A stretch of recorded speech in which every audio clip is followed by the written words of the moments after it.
जो व्यक्ति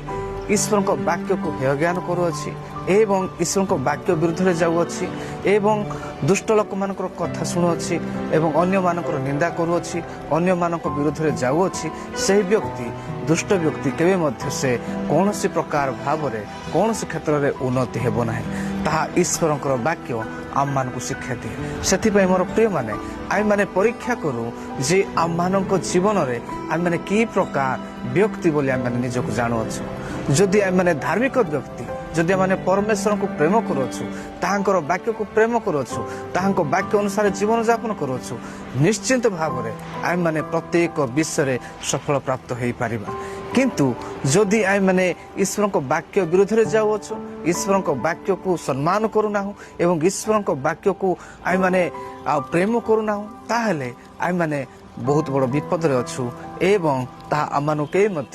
सफलतार पथ दे पारिबो नाही किंतु ईश्वर को वाक्य अनुसार जीवा द्वारा ही आम मैंने सफलतार पथ को अनुभव करि पारिबा।